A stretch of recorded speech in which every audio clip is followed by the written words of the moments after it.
ยูใส่ไหนใส่ไหนใส่ไหนใส่ไหนใส่ไหนใส่ไหนแล้วก็ทำไมแล้วทำไมอ่ะทำไมเนาะทำไมเนาะตอนนี้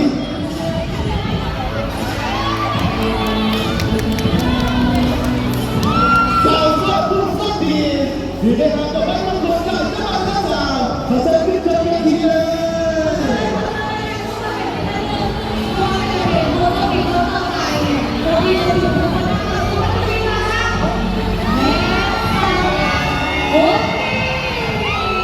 ขอแสดงความยินดีนะ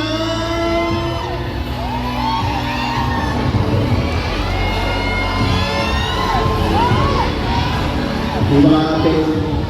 ว่าที่เจ้าสาวผู้ต่อไปโมโต้มีโมโต้แบบนี้จะมาโมโต้มาสุดท้ายขอแสดงความยินดีทั้งสองอย่างได้วันนี้แสดงความยินดีนะคะมีเราเขาก็จะเป็นกระดูกเขาจะเป็นตัว ดีครับแล้วในตอนที่ได้มาติดมาเป็นของประชาชนที่สำนักสาวโซ่ที่รู้สึกดีที่เรียนมากับผู้บุญกับเจ้าบ่าวและเจ้าสาว เด็กน้ำเพื่อนตอนนี้เด็กมากเป็นคนรักใจมากเลย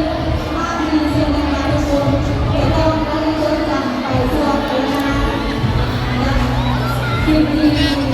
เรื่องที่มีทางชีวิตวันที่โอเคก็เรื่องที่ดีเรื่องทุกคนทุกคนไปนำเด็กไปด้วยวันที่เรื่องที่ดี หนุ่มโสดสาวโสดผู้ใดที่บ่ได้นอกกาเอาลิปบิ้นไปนอนกอดกองเนาะบางครั้งงานหน้า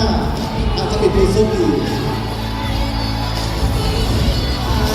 ส่วนมาบรรยากาศในความประมาทความซึ้งยังอยู่เด้อยังอยู่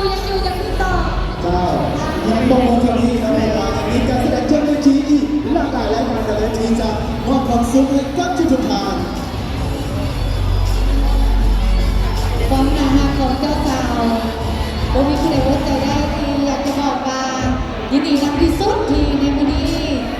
เจ้าสาวได้จูงมือเขานำเข้าสู่ประตูวิวาห์เป็นมื้อที่แสดงกันหลายๆคนคอยต้องเป็นอะไร ขอบใจเจ้าบ่าวและเจ้าสาวเนาะและก็ขอบใจกับผู้โชคดีเพราะการแสดงความยินดีนำอย่าลืมเด้อมา